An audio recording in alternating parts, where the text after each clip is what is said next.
አሁን እንግዲህ አንድ ወንድ ወደ ሪሌሽንሺፕ ገብቶ በደንብ እረፍት እንዲሰማው እንዲረጋጋ እንዳልሹ መገራትም አለበት ብለሽኛል። እሱ ላይ ደግሞ እናወራለን። እንዴት ነው የሚገራው የሚለው ነገር ሁላችንም ጥሩ እውቀት ይኖረናል፣ ጥሩ መረጃ ይኖረናል ብዬ አስባለሁና እንደው አብረው ካለች ከህይወት አጋሩ በይው ሪሌሽንሺፕ ፓርትነሩ በይው ወይም ከፍቅር እረፍት እንዲሰማው ምንድነው መደረግ ያለበት ነገር ወይንም ምንድነው የሚፈልገው?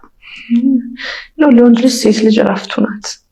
ለዛ ነው ሪሌሽንሺፕ የሚያስፈልገው። ትዳር በጣም አስፈላጊ ነገር የሆነው እርስ በርሳችን የምንደጋገፈው እኛ ነን ያለነው። ካውንተር ፓርቱ ናት ሚስቱ ሴት፣ እሷ ናት የምትደግፈው የምታሳርፈው። ወንድ ልጅ አብዛኛው ህይወቱ ውጭ ነው፣ ሀስል ነው፣ ብዙ ነገር ይጠይቃል። የወንድ ልጅ ህይወትም ቀላል አይደለም። የሁለታችንም የራሱ የቻለ ጫና አለበት። ሴት ልጅም የራሷ ጫና አለባት፣ ወንድ ልጅም የራሱ የሆነ ጫና አለበት። ከሱ ጫና ትንሽ የምታስመልጠው ሴት ናት። በቃ በሴትነቷ with her femininity እንዴት ታስመልጠዋለች? ስራውን ሰርቶ ከሰዎች ጋር ተገናኝቶ ምን ብሎ ቤቱ ሲመጣ በሴትነቷ የምትቀበለው ሴት ካለች፣ ሚስት ካለችው በጭቅጭቅ ማትጠብቀው ወይም ደግሞ በንዝንዝ የሆነ ነገር ፈልጋው ነው እንደሌላ አለቃ ሆና ማትጠብቀው ሴት ነው።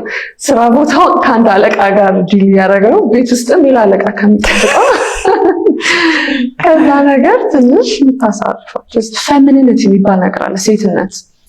ይሄ ጀነሬሽን በጣም እየጠፋ ያለ ነገር ነው። ምንድነው እስቲ ንገሪኝ። ኮንሰፕቱ በጣም ፎሬን ነው ለብዙዎቻችን፣ አይገባንም ምንድነው ሴትነት ማለት። እና በጣም ይሄ ኮንሰፕቹዋሊ ማስረዳው ነገር አይደለም፣ የሚገባሽ ነገር ነው። አንዲት ሴትነት ካላት ይገባሻል፣ እናትነት አላት ማለት ነው። በቃ ቪዲዮ ያያችሁትን ይመስል ነበር። እንደወደዳችሁት ባለሙሉ ተስፋ ነኝ። ከወደዳችሁት ደግሞ ፕሊዝ ፎሎ፣ ኮሜንት፣ ሪፖስት፣ ሼር ምናምን አድርጉትና ከቻላችሁ ደግሞ ዩቲዩባችንን ገብታችሁ ሰብስክራይብ አድርጉ። አሪፍ ስራዎች ይዘን እንመጣለን። ቆይተናል ከሰራን እና ባሪፍ ቪዲዮዎች እንመለሳለን። ፕሊዝ ሰብስክራይብ። ይመቻችሁ።